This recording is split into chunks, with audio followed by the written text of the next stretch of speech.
Seigneur, je veux te remercier pour cet instant. C'est vrai, souvent quand on lit les psaumes, on imagine David, Seigneur, tout simplement avec sa lyre et chanter, Seigneur, à l'Éternel. C'est vrai qu'il se posait toutes sortes de questions, mais en même temps, Seigneur, il était dans la joie avec toi quand il venait chanter. Et c'est vrai, Seigneur, quand on regarde ce monde qui nous entoure, on a l'impression d'être parfois déprimé.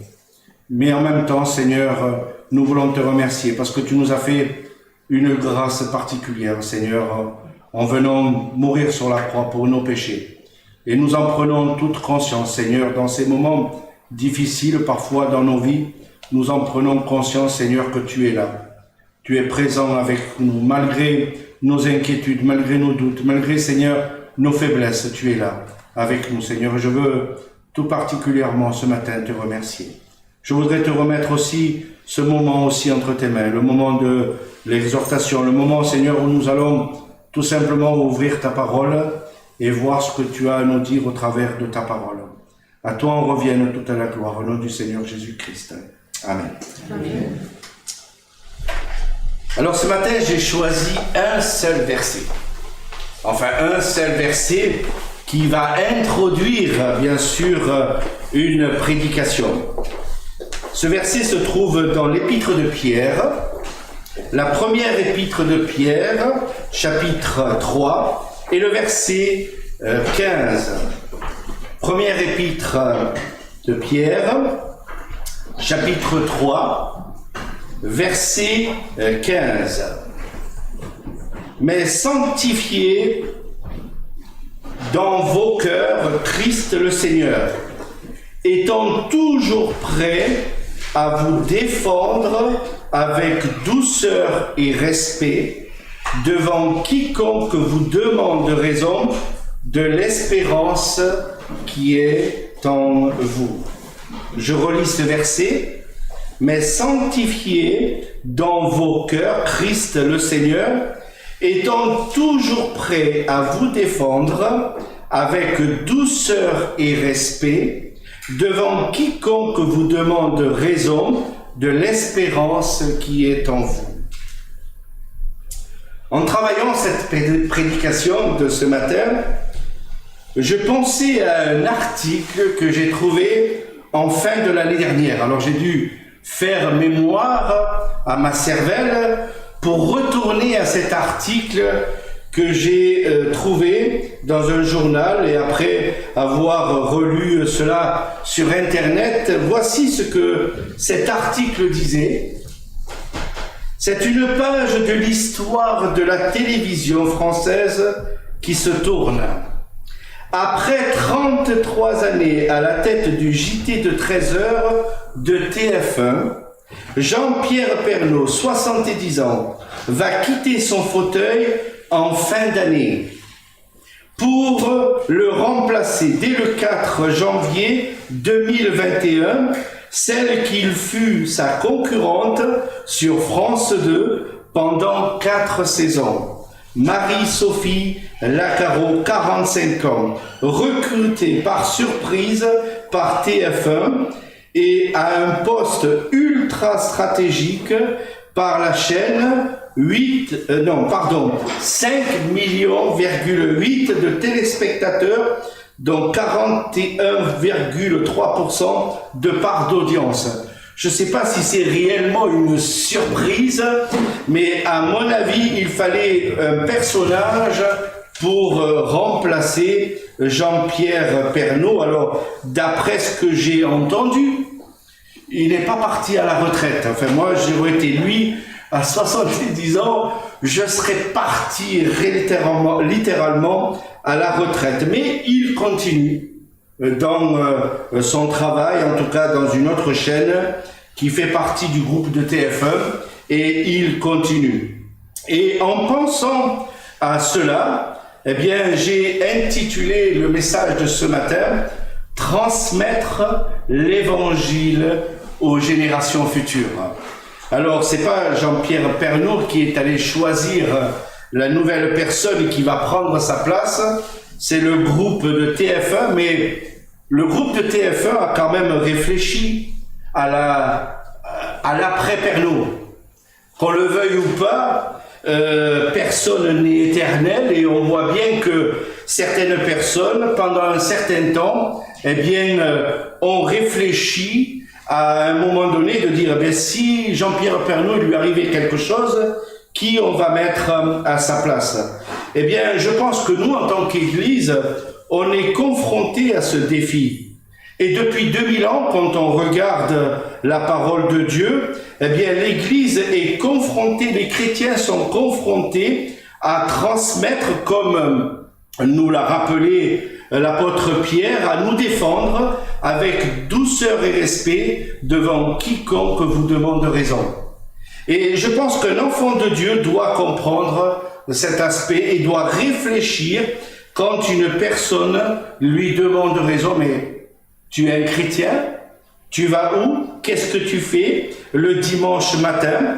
Transmettre aux générations futures notre foi, l'évangile en Jésus-Christ. Je voudrais vous faire un petit survol, mais alors rapide. Je voudrais vous rassurer, je n'ai pas lu toute la Bible pour faire ce petit survol, mais je voudrais quand même vous faire un petit survol pour vous montrer l'importance de la transmission. Quand vous lisez l'Ancien Testament, du début jusqu'à la fin, l'Ancien comme le Nouveau Testament, la transmission était quelque chose d'important. Et au regard du peuple de Dieu, vous avez toutes sortes de transmissions dans le peuple judaïsme qui devait faire certaines choses dans le but de transmettre à d'autres personnes la parole de Dieu. Ce qui était fait avait un but de transmettre. L'institution de la Pâque, Exode chapitre 12. Quand vous lisez, Israël est sorti d'Égypte, Dieu va instituer la Pâque et il leur dit, souvenez-vous pourquoi vous êtes sortis d'Égypte. Le peuple ne devait pas oublier et il devait retransmettre à la génération future ce que Dieu avait fait pour lui. Transmettre une fête et ses explications. Quand on regarde les fêtes dans l'Ancien Testament, elles avaient un but, n'est-ce pas, d'explication. Les monuments, regardez toutes sortes de choses qui se sont passées quand Israël est sorti d'Égypte. Il y avait des explications automatiquement. On leur disait, souvenez-vous, quand vous reviendrez là, vous vous rappellerez que quand vous verrez ce monument, vous devez l'expliquer pourquoi et quelle raison, pourquoi ce monument a été fait. Quand vous regardez l'importance de la parole de Dieu, la parole de Dieu devait être lue et relue et aussi être pratiquée. Dans l'Ancien Testament, il y a cette idée de la Bible, quand elle va être écrite, à un moment donné, elle va être lue et relue et aussi pratiquée. La transmission est sous-entendue dans les patriarches. Noé, Dieu, quand il va bénir Noé, il va lui donner une alliance. Et le but, n'est-ce pas, c'est que Noé transmette à quelqu'un d'autre son histoire à un moment donné, qui va fonder le peuple de Dieu. Et le peuple de Dieu, quand vous parlez de Noé, quand vous parlez à un juif de Noé, il sait très bien qui il est, Noé. Le péché, c'est l'oubli. Et quand on regarde pourquoi la nation a péché, c'est parce que tout simplement, ils ont oublié de transmettre à un moment donné. Abraham avait une connaissance de Dieu, il a été appelé le père de tous les croyants, son but c'était de transmettre. Jacob, lui aussi, a construit un autel à un moment donné au cours de son voyage. Et la construction de l'autel avait pour but de transmission. Genèse chapitre 35, versets 1 à 5. La transmission était automatiquement donnée pour les générations futures. Exode, je vous l'ai dit, chapitre 12, l'institution de la Pâque. Cette institution devait être rappelée, et encore aujourd'hui, Israël, quand elle se souvient, quand elle passe par cette période, eh bien, elle doit se souvenir de la sortie d'Égypte, que Dieu avait libéré à un moment donné Israël de cette période difficile pour eux. 400 ans d'esclavage. Vous pouvez imaginer que les consciences devaient leur travailler dans l'esprit, n'est-ce pas? Mais Dieu a accompli au travers de cela des choses incroyables que le peuple ne devait jamais oublier. Transmettre, c'est l'appel d'un choix dans la vie. Regardez par exemple Deutéronome chapitre 6, les versets 4 à 9. On nous parle d'une profession de foi qui a été traditionnellement pour le peuple juif. Et il dit, tu aimeras le Seigneur ton Dieu de tout ton cœur, de toute ton âme, de toute ta force. Et il va dire dans le même chapitre, tu l'inculqueras à tes fils. C'est-à-dire que la transmission n'était pas gardée uniquement pour eux personnellement, mais elle devait être inculquée à ses fils. Et nous voyons cela aussi au travers de Moïse, quand il a transmis la parole de Dieu. Il suffit de lire tout Deutéronome pour voir que le chapitre 8, 9, 12 et 20, eh bien, c'était toujours dans l'idée de ne pas oublier. Je suis en ce moment à la relecture de la Bible et je suis en ce moment en train de me rappeler, donc dans les Deutéronomes, eh bien, j'ai toujours cette idée, n'oublie pas Nicolas, n'oublie pas, si Dieu a permis ça dans la nation, c'est parce qu'il veut pas que tu oublies.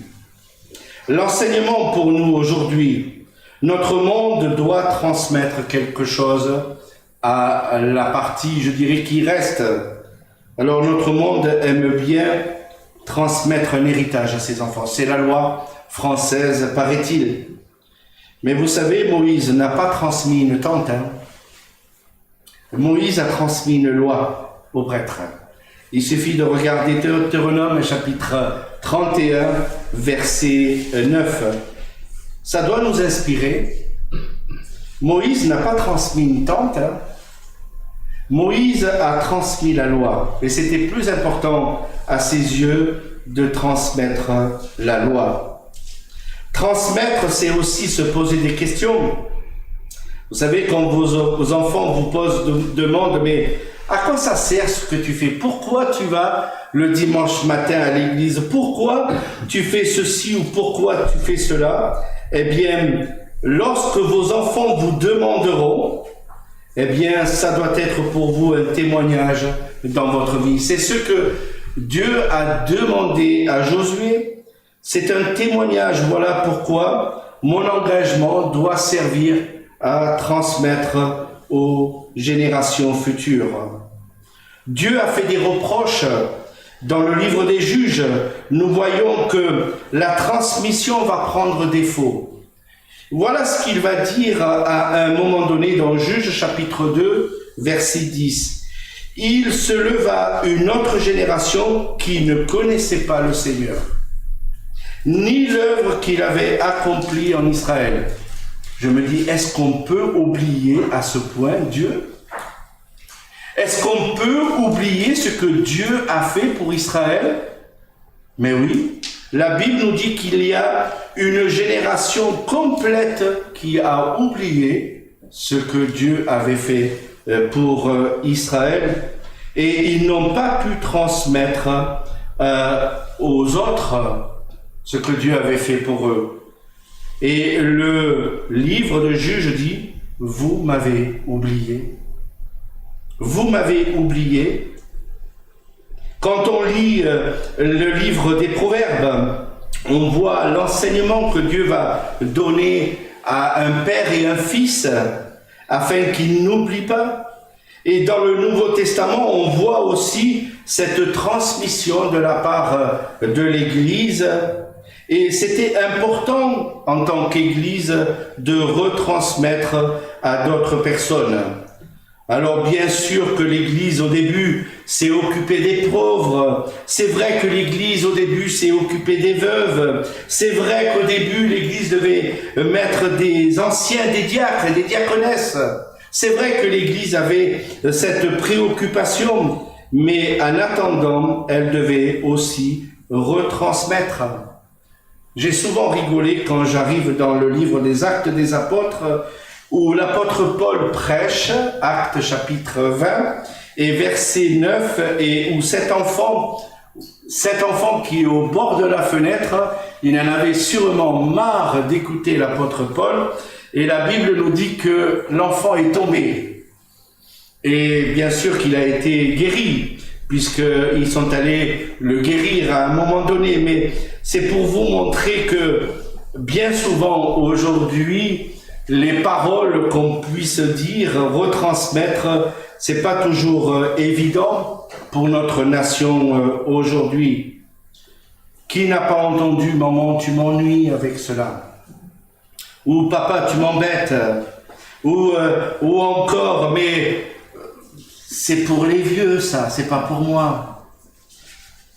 Et pourtant, Dieu nous demande constamment de transmettre à la génération future. Au regard de notre société aujourd'hui, beaucoup de jeunes ne viennent plus à l'église.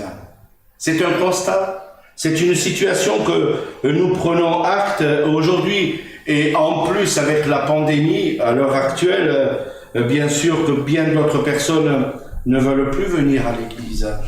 Il est nécessaire de transmettre aux générations futures. Il est nécessaire de transmettre et d'expliquer aux générations futures.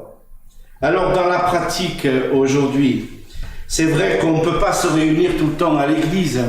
On le fait par le biais d'Internet aujourd'hui. On se sert de YouTube pour permettre que d'autres personnes puissent écouter. Mais comment transmettre notre foi aujourd'hui à nos contemporains?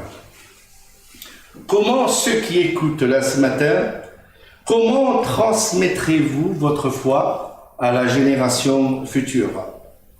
Je pense que c'est important au regard de ce que nous venons de voir, autant dans l'Ancien Testament que dans le Nouveau Testament, que le rôle de la famille a une importance dans la transmission. Il ne devrait pas y avoir une rupture entre l'Église et la famille. La famille est un lieu de transmission. Les parents ont pour devoir de transmettre, même si l'enfant ne veut pas obéir. Les parents ont un devoir de transmettre et les enfants ont un devoir de poser des questions aux parents. Les parents ont le devoir aussi de répondre à leurs enfants quand on lui pose des questions. C'est une question, je dirais, de quotidien. Quand un enfant vous pose des questions, vous devez lui répondre avec douceur et respect, afin de ne pas le froisser, comme le rappelle la parole de Dieu. Les enfants doivent observer, en tout cas pour ceux qui le peuvent, et nous, en tant qu'Église, nous devons expliquer aussi le rôle qu'a l'Église, c'est de la transmission aux personnes qui écoutent et aux personnes, bien sûr, qui nous entendent. Nous devons transmettre au travers de l'enseignement, au travers des clubs de jeunesse, des rencontres de dames, bientôt, j'espère, un groupe d'hommes au sein de l'Église, dans les groupes, je dirais, de foyers, en espérant que nous allons les reprendre assez rapidement, transmettre à une génération future. L'Église a le devoir de transmettre aux générations futures. La transmission, ça fait non seulement l'enseignement de la parole de Dieu, mais aussi de nos valeurs. Je pense que c'est important de dire que grâce à Jésus, il m'a changé ma vie, mais il a changé aussi mes valeurs dans ma vie. Et je pense que c'est important d'expliquer cela à nos enfants. Quand on fait des choix dans la vie, on doit se souvenir de l'importance que Dieu a fait pour nous, ce que Dieu a fait pour nous. je redisais cette semaine, je ne sais pas si vous demandez à Dieu de faire un voyage. Et donc je disais à un couple cette semaine, est-ce que vous priez Dieu quand vous faites un voyage? Ils m'ont répondu assez rapidement non. Ben, si vous regardez l'exemple dans la Bible, Abraham a fait un voyage et c'était pas dans le plan de Dieu. C'était pas dans la volonté de Dieu. Dieu ne voulait pas qu'Abraham aille en Égypte. Regardez dans le livre de la Genèse, c'est sa propre initiative. Alors quand il est arrivé en Égypte, il a raconté un demi-mensonge. Ouais, mais ça reste un demi-mensonge. Et le roi qui était là a vu sa femme qui était belle et qui voulait la prendre en tant pour femme. Mais c'était pas dans la volonté de Dieu qu'il aille en Égypte à un moment donné, Abraham. Donc je me dis, mais même nos voyages devraient être mis, bien sûr, sous la croix, de dire, Seigneur, est-ce que c'est vraiment ta volonté que j'aille là? Seigneur, éclaire-moi. Si c'est dans ta volonté, j'irai au bout du monde. Si ça fait partie de ton plan, je suis prêt à traverser l'Everest. Mais est-ce que ça fait partie de ta volonté? Est-ce que c'est bien ta volonté, ce que tu me demandes? Les choix de vie peuvent changer une vie. Un mariage, une fréquentation, ça peut nous éloigner complètement notre vie si on n'a pas des valeurs fondées sur la parole de Dieu.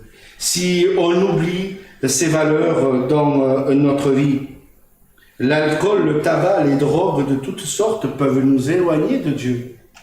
Si on n'a pas des valeurs en Jésus-Christ, eh bien ça peut nous éloigner si on ne fait pas confiance au Seigneur. J'espère que vous avez compris quel était le thème au début de ce culte ce matin. C'était simple, la confiance en Dieu. Tous les chants, toute la lecture qu'on a pu faire depuis le début a le point central, la confiance en Dieu. La transmission doit se passer avec la confiance en Dieu, même si c'est parfois difficile de retransmettre à une génération future. Romains chapitre 1er verset 16 nous dit « Car je n'ai point honte de l'évangile, c'est une puissance de Dieu pour le salut de quiconque croit, du juif premièrement puis du grec. » Alors l'apôtre Paul rappelait cela à une église qui avait besoin de retransmettre l'évangile à une génération future. C'est poussé par l'amour du Christ que nous voulons retransmettre l'évangile à une génération future. Et Pierre l'a rappelé que qui nous demande raison, eh bien nous devons expliquer avec douceur et respect à qui nous appartenons et pourquoi nous appartenons. On commence une nouvelle année. Alors, durant cette nouvelle année, je voudrais vous lancer un défi. Laissez-moi le temps de chercher mes documents pour vous montrer le défi que je voudrais vous inviter à faire dans l'idée de transmettre à une génération future. C'est le défi 2021. C'est facile. Défi 2021. On peut se rappeler ce que c'est un défi, n'est-ce pas? Un défi, c'est, là, dans ce que je viens de vous dire ce matin, c'est de transmettre l'évangile à quelqu'un d'autre. Alors, je voudrais que vous fassiez un petit calcul avec moi. 1 plus 1 plus 1. Alors, n'importe qui, il y a quelques enfants ce matin, ici, dans cette réunion, il va me dire, ah, monsieur, ça fait 3. Oui. Pour moi, ça fait pas 3. Ce chiffre peut être multiplié D'accord? Je suis allé au plus simple. 1 plus 1 plus 1. Voici ce que je voudrais vous inviter à transmettre pour l'année 2021. Le premier, invite une personne à venir à l'église. Tu peux inviter 10 personnes. Tu peux multiplier ce chiffre, il n'y a pas de problème. Hein? Si tu as à cœur d'inviter 10 personnes à venir à l'église, alors avec cette histoire de pandémie, on a du mal à partager cela, dire viens à l'église, ouais, mais on est limité en ce moment. Mais tu peux t'engager dès demain à dire à cette personne, mais tu peux venir écouter un culte dimanche matin. Tout le monde a un téléphone portable. Je peux t'envoyer un lien, il n'y a pas de problème. Tu peux chatter dans ce lien, il n'y a aucun souci. Tu peux venir écouter un culte qui va parler de l'évangile. Invite une personne à venir écouter la parole de Dieu. Engage-toi en 2021 à transmettre à une personne le désir de venir écouter la parole de Dieu. Deuxième numéro, donne un évangile à une personne. Alors tu peux multiplier ça, il n'y a pas de problème. Tu peux donner 10, 20, 30, 40 évangiles à une personne. Est-ce que tu l'as fait dans ton quartier?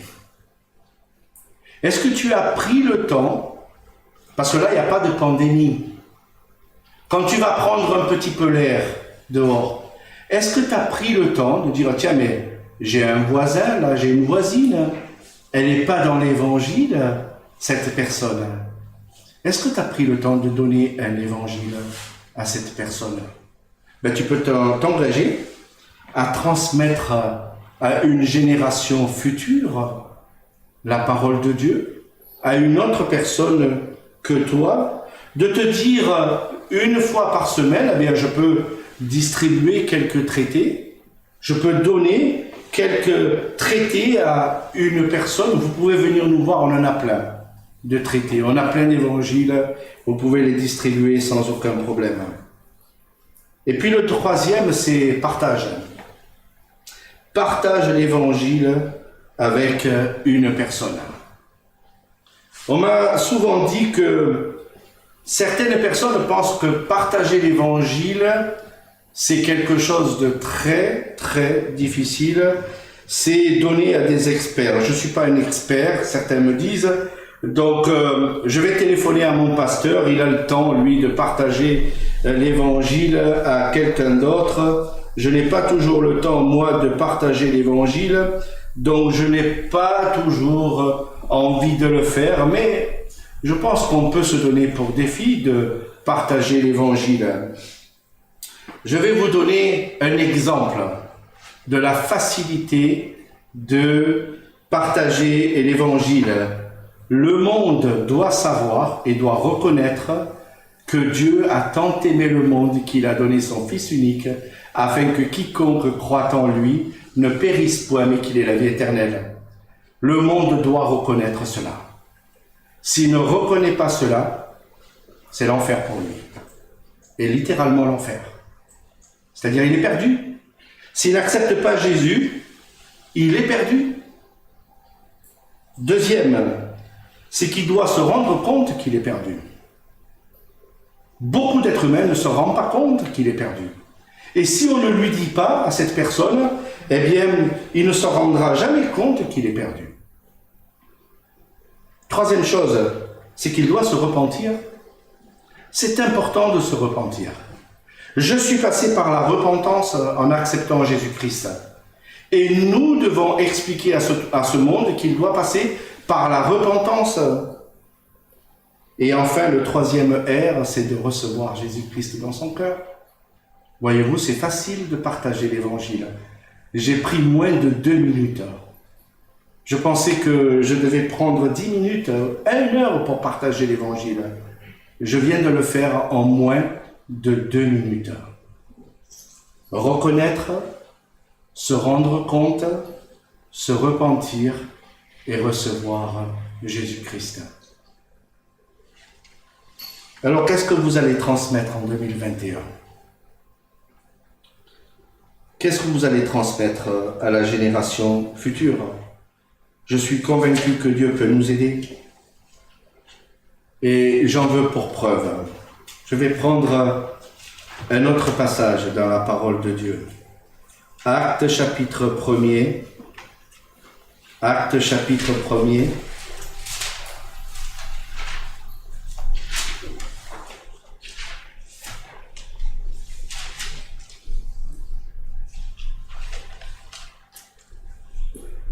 Le verset 8. Mais vous recevrez une puissance, le Saint-Esprit survenant sur vous, et vous serez mes témoins à Jérusalem, dans toute la Judée, dans la Samarie et jusqu'aux extrémités du monde.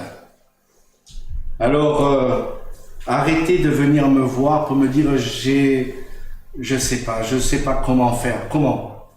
Si Dieu m'a donné cette puissance à moi, je suis persuadé que si vous avez Jésus-Christ dans votre cœur, vous avez reçu aussi le Saint-Esprit et que vous devez être témoin là où c'est que le Seigneur vous a placé. Je vais prendre notre texte dans 1 Corinthiens chapitre 3. Paul qui dit « J'ai planté, Apollos a arrosé, mais Dieu a fait croître. » Paul était conscient que il n'était pas toujours celui qui récoltait le fruit. Mais son but, c'était de planter. Il savait qu'il y avait quelqu'un d'autre qui allait venir à un moment donné, qui s'appelait Apollos, et qui lui va arroser. Lui, c'était sa spécialité.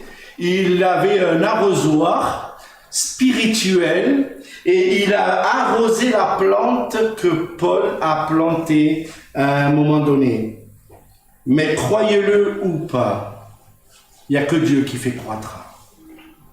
Il n'y a que Dieu qui va faire ressortir le germe. Vous savez, quand je parle de l'évangile à ma famille, entre autres avec mon frère ou d'autres personnes parfois, je me dis, Seigneur, mais fais-moi voir une lueur d'espoir dans le cœur de ma famille. Et bien souvent, quand on les regarde, on se dit, mais il n'y a plus d'espoir pour eux. Si. Si Dieu vous a fait grâce, il va le faire aussi à d'autres personnes. Notre responsabilité, c'est de partager l'évangile à la génération future. Je pense qu'il est essentiel de se le rappeler en début d'année.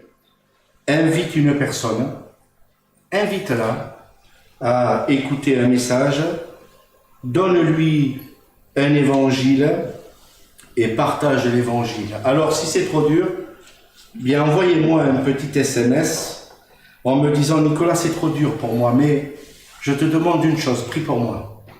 Je vais le faire. » Demandez-moi ça et je prendrai du temps de prier pour vous afin que Dieu vous donne la force de pouvoir inviter, de pouvoir donner et de pouvoir partager l'évangile. À Dieu en revienne toute la gloire. Amen. Amen.